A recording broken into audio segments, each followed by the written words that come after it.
Al aplicar un campo eléctrico externo, los dipolos individuales tienden a alinear su momento dipolar con el campo eléctrico externo. Esto es el proceso de polarización del dieléctrico.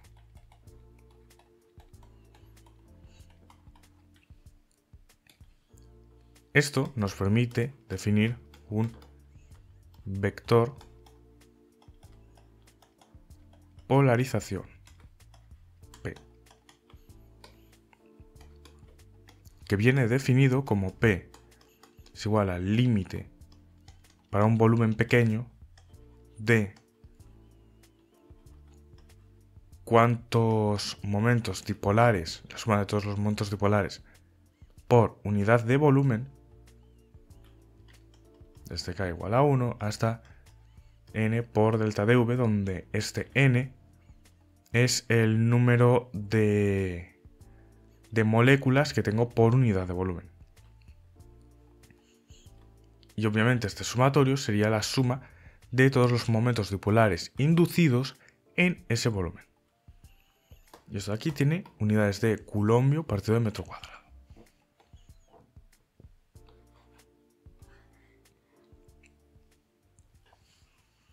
Entonces, a partir de esto, podemos decir, ok, si no tenemos campo externo, los dipolos se van a orientar aleatoriamente y no van a producir un momento dipolar neto macroscópico. Pero sin embargo, si sí que lo aplicamos, vamos a tener algo de este estilo. Menos más, menos más, menos más, menos más, menos más, menos más. Y vamos a tener estas normales. Y vamos a tener el campo eléctrico externo. Entonces, ¿qué nos encontramos aquí? Aparte que vamos a tener este P de este estilo, lo que nos vamos a encontrar es que vamos a tener una densidad superficial de carga inducida, que va a ser nuestro vector polarización por la normal a la superficie.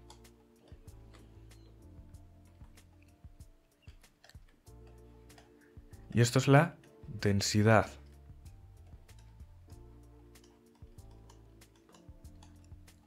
superficial de carga de polarización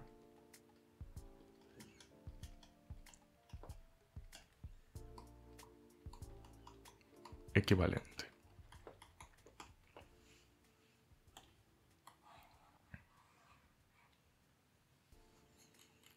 Pero, obviamente, para un volumen V, con esta superficie S, la carga neta que va a salir fuera de ese volumen, por culpa de la polarización, va a ser Q por la integral de superficie de P por ds. Básicamente porque se van a mover fuera los que vengan determinados por P. ¿Y esto qué implica? Esto implica que si lo que queda dentro es menos Q, porque Q está saliendo fuera, entonces si lo que queda dentro es menos Q, como sabemos que una densidad de carga interior sería esta integral, entonces esto va a ser menos Q. Pero esto, a su vez, es menos la integral cerrada de P por ds. ¿Pero qué pasa con esto? Esto aquí es igual a P por N por ds. Y si aplicamos el teorema de la divergencia, lo que vamos a obtener es menos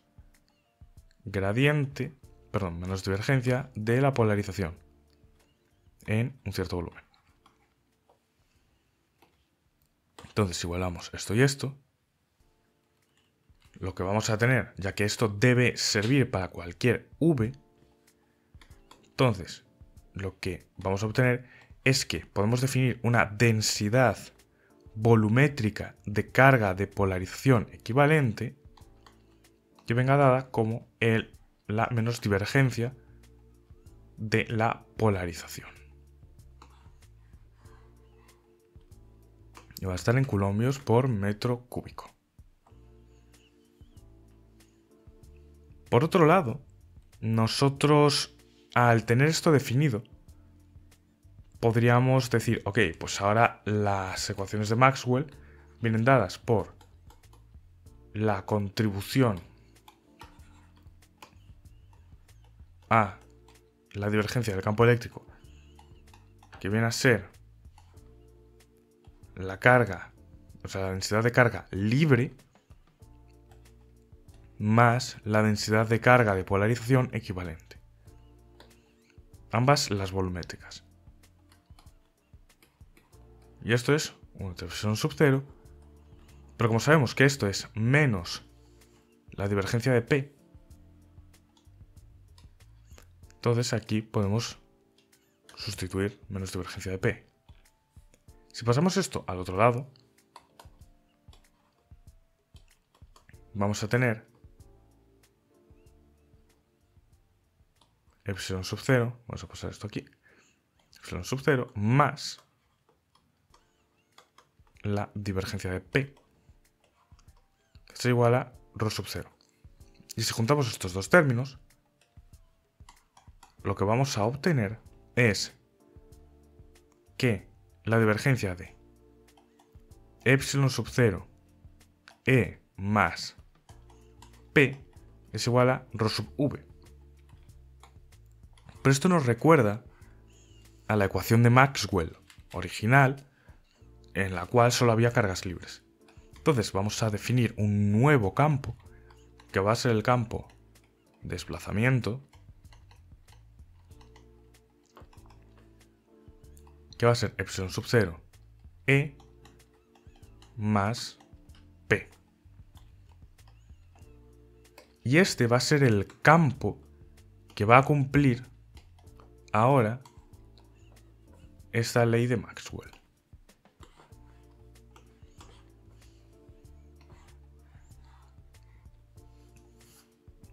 Entonces el campo D, cuyas unidades son coulombio partido de metro cuadrado, el campo D básicamente ahora es nuestro nuevo, digamos, campo eléctrico que tiene en cuenta la contribución de la polarización. Esto es, tiene en cuenta cuál es nuestro material. Entonces, recapitulando hasta este punto, tenemos unos dieléctricos en los cuales tenemos unas cargas que están ligadas y por tanto solo se pueden mover muy poco, pueden rotar y demás, y que estarían compuestas estas regiones, las regiones de nuestro material, por unos dipolos que al aplicar un campo eléctrico intentarían rotar y alinearían su momento dipolar eléctrico con el campo eléctrico externo. Esto generaría a su vez una nueva contribución de campo eléctrico debido a que tendríamos pues, estas distribuciones de carga. Esto hace que, por un lado, esté saliendo por fuera de nuestro volumen, esté saliendo por fuera una cierta densidad de carga, porque por esta zona, si hiciéramos una superficie justo por aquí, veríamos que tenemos una densidad superficial de carga. Pero es que a su vez, por ese mismo hecho, toda la carga que nos queda dentro, que no es la superficial, es una nueva carga que tendremos que tener en cuenta como una densidad de carga volumétrica. Y la podemos calcular como la menos divergencia de esta polarización. Porque la divergencia de polarización es precisamente la que genera que pues salga carga fuera. Y como tenemos que seguir siendo neutros, Entonces, la que hay dentro es menos la que hay fuera. Y esto hace que tengamos una nueva carga que nos genera campo eléctrico. Entonces tendríamos el campo eléctrico generado por las cargas libres, pongamos por ejemplo las externas, y el nuevo campo eléctrico generado por nuestras cargas de polarización, nuestras cargas que se han reordenado dentro de nuestro material. Entonces, si sustituimos las expresiones, tendremos un nuevo campo que va a tener en cuenta ya esta polarización y que va a cumplir la ecuación fundamental de todos los cálculos que hemos estado haciendo hasta ahora. Y solo va a depender de las cargas libres. Esto digamos que es básicamente el campo eléctrico sin tener en cuenta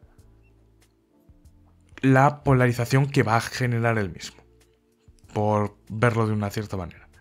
Porque recordemos, esto solo depende de las cargas libres. Ya tiene en cuenta por dentro que el material va a sufrir unos ciertos efectos.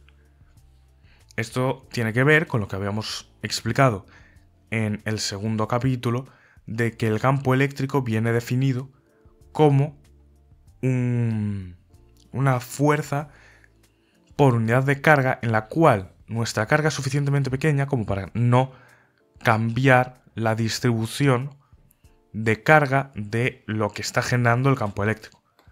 Pues esto mismo hace algo parecido, porque nosotros sabemos que nuestro material va a generar un nuevo campo eléctrico por el hecho de estar sometido a uno. Entonces, tenemos en cuenta ya esa contribución. Y claro, si cogemos esta ecuación de aquí y la integramos, entonces vamos a obtener una nueva forma de calcular cosas. Básicamente sería integrarlo en un cierto volumen, pero sabemos que tendríamos esto por este lado y sabemos que esto es la carga encerrada, pero aquí aplicando el teorema de la divergencia sabríamos que esto es la integral en una superficie cerrada de d por ds. Entonces lo que tendríamos sería una especie de nueva ley de Gauss para este campo desplazamiento. Y ahora tendríamos, digamos, una nueva forma más general que las ecuaciones que teníamos al principio para la electrostática, que viene a ser que la divergencia de nuestro vector de desplazamiento D tiene que ser igual a la densidad de carga volumétrica libre y que el rotacional del campo eléctrico sigue teniendo que ser nulo. Recordemos, esto es para un caso electrostático. Y estas son las más generales para un problema electrostático. Ahora bien, hemos visto que el campo resultante es diferente al campo que teníamos en el vacío. Por tanto, lo que va a suceder es básicamente que vamos a tener un campo eléctrico de, digamos, de dipolo, que sea el externo más el interno, para estar en una situación de equilibrio. Y por otro lado, sabemos que si tenemos un cuerpo neutro,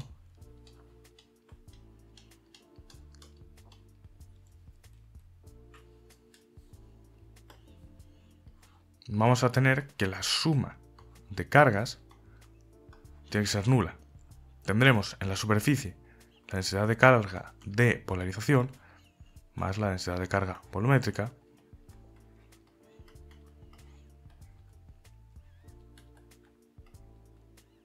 ambas de polarización obviamente, que básicamente nos van a dar este resultado. Ya por cómo lo hemos definido, y que por tanto van a ser cero por el teorema de de la divergencia, lo de siempre. Ahora bien, el potencial va a ser, o más bien va a constar, de la parte del potencial dada por la densidad superficial de polarización en la superficie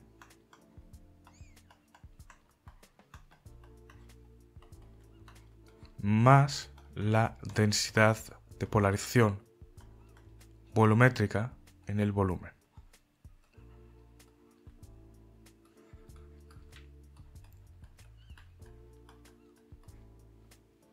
Entonces nuestro potencial va a constar de estos dos términos. Y ahora bien, si vamos a un caso particular, que es el caso en el cual el medio tiene propiedades lineales e isótropas,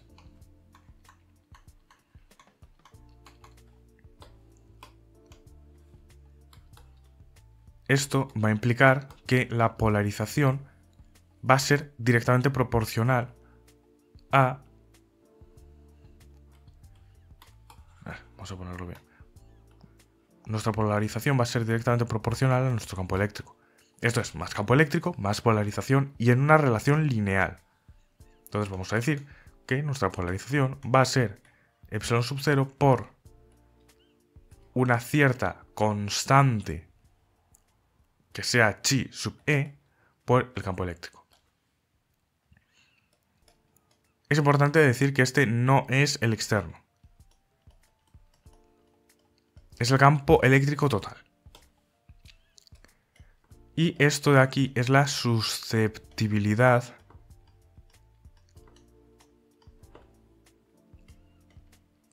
eléctrica del medio.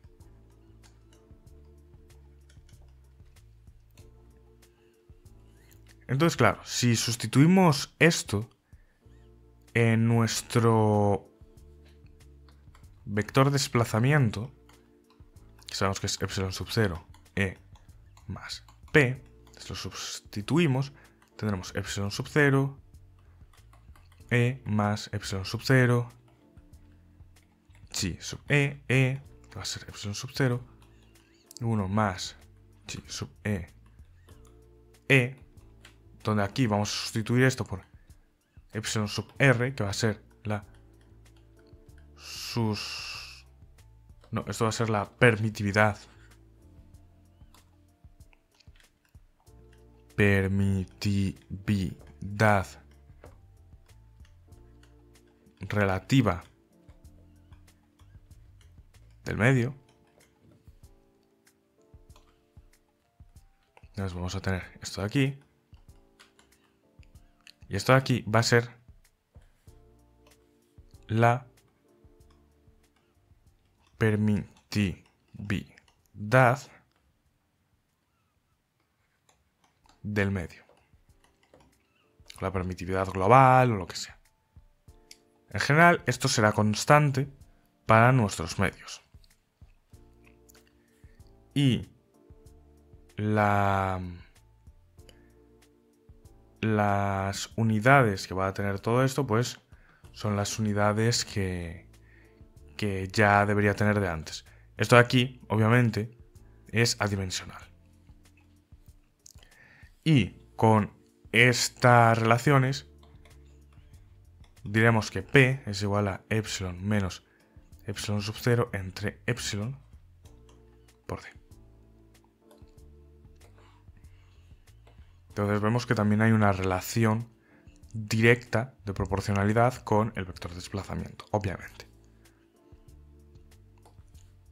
Y que D va a ser epsilon por E, en una relación directa de proporcionalidad.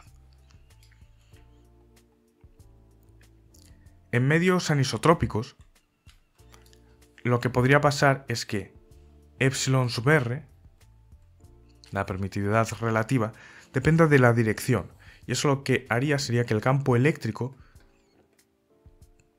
no estuviese alineado, que el campo eléctrico no estuviese alineado con el campo desplazamiento. Lo cual pues hace que surjan cosas bastante curiosas. Y claro, con esto podemos analizar las condiciones de contorno, de nuevo. Entonces la primera de todas es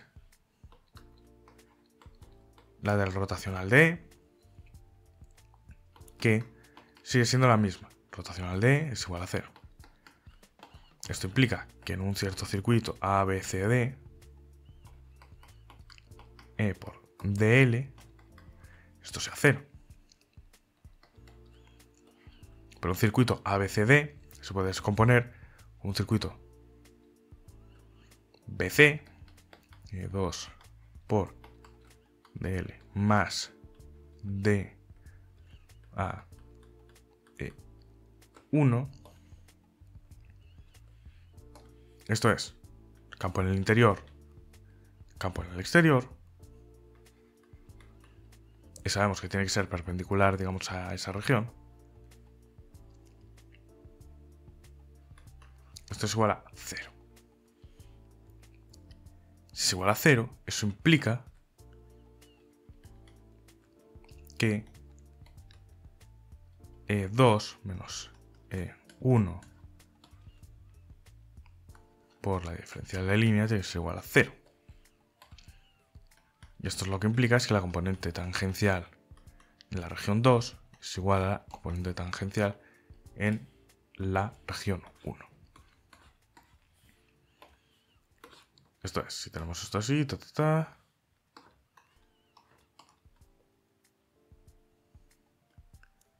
tenemos A, D, B, C. Y básicamente esta sería la movida. Esta es la región 1 y esta es la región 2. Por si os pierde, podéis intentar calcularlo vosotros. Pero esto básicamente lo que nos dice es que la componente tangencial, la que va con la superficie de nuestro campo eléctrico, no va a sufrir discontinuidades. Va a ser continua.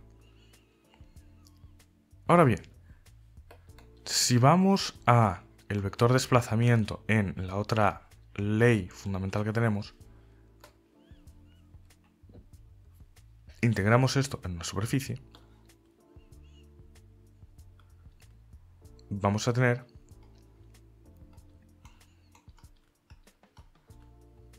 esto de aquí. Ya saltándome algunos de los cálculos. Y vamos a integrar con respecto a la densidad superficial de carga. O sea, aquí estamos integrando en un área. Entonces lo que va a pasar es que vamos a tener D1 menos D2 N delta A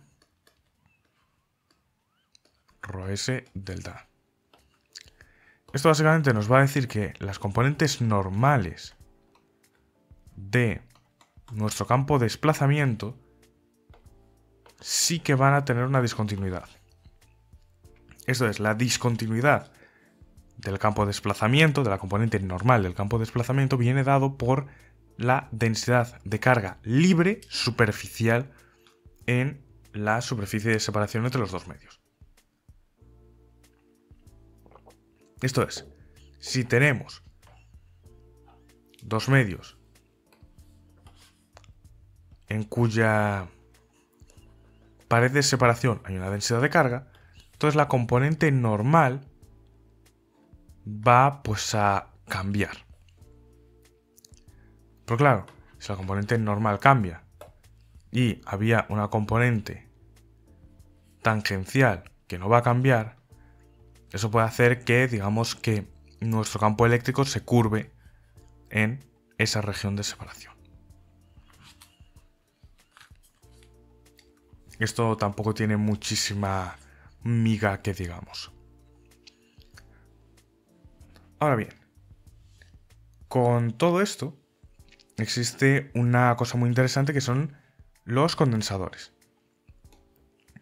Un condensador básicamente es un volumen equipotencial. Perdón, un conductor es un volumen equipotencial.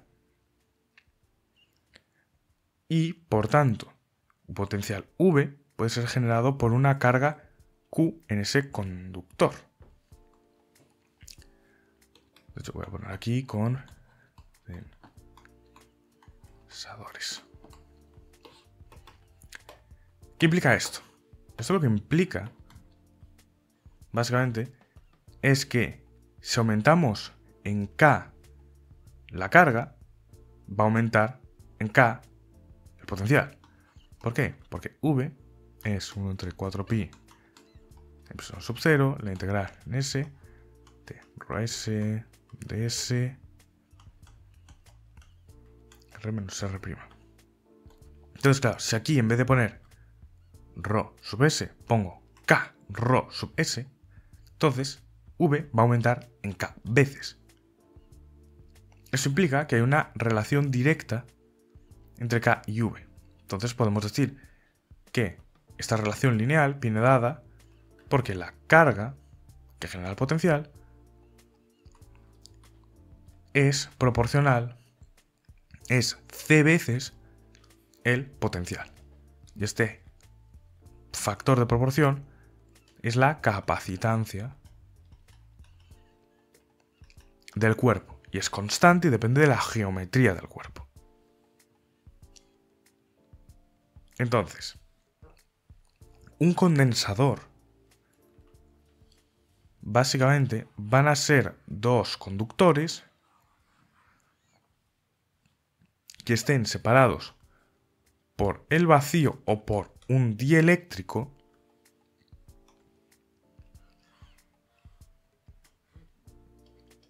tales que sean de este estilo y que por tanto vayan a tener una carga que se vaya a acumular por aquí, de forma que el campo eléctrico va a hacer algo de este estilo, va a ir de uno a otro, de este estilo. Básicamente podremos almacenar, digamos, energía en esta configuración. Y entonces vamos a decir que la capacitancia, que por cierto, la capacitancia, que vamos a ponerlo ahora, que es Q, o sea, la carga acumulada y la diferencia de potencial entre el 1 y el 2, tendría dado por esta batería, esta fuente. Esto tiene unas unidades de coulombio partido de voltio, obviamente, o faradios.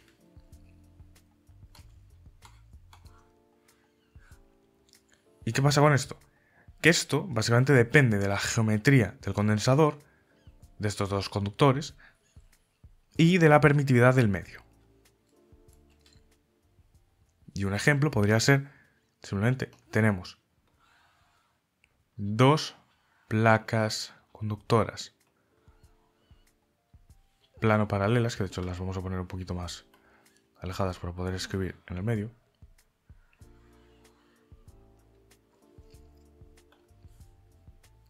Que van a estar esta V1 y esta V2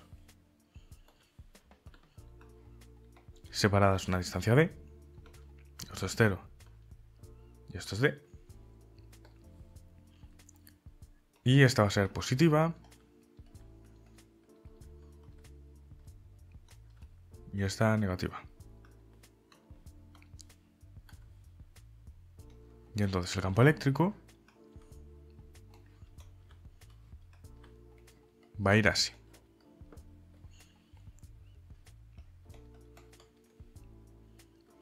Y vamos a tener que cada una de las placas va a tener un área S.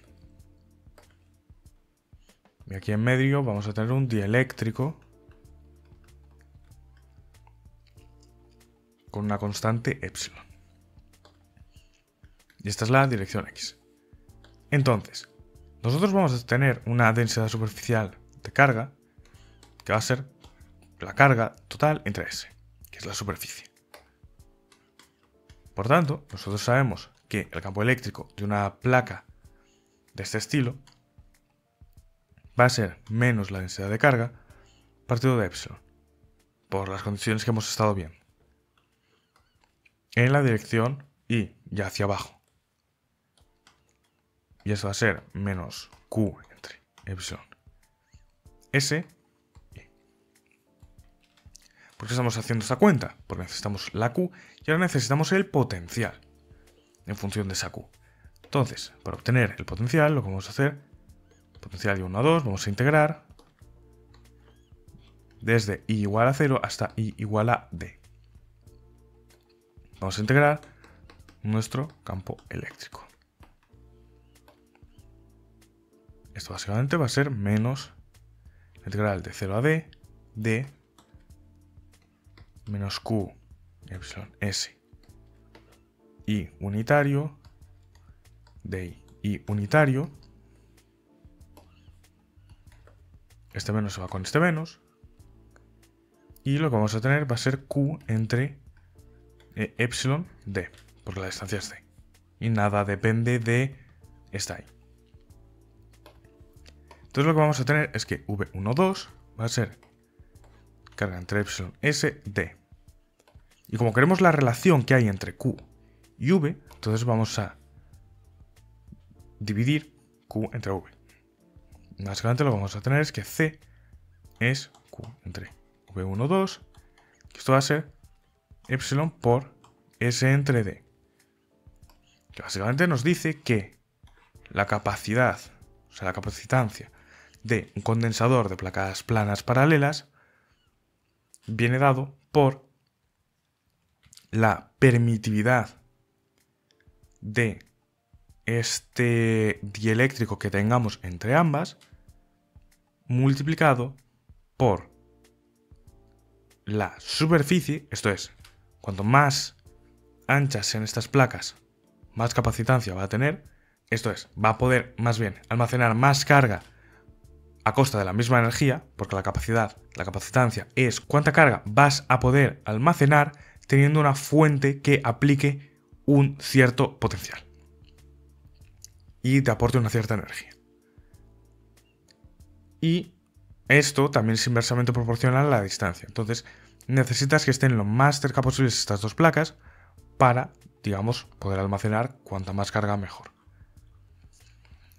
Entonces esto es lo que hemos visto en este tema de electrostática en medios materiales. Primero hemos visto los conductores,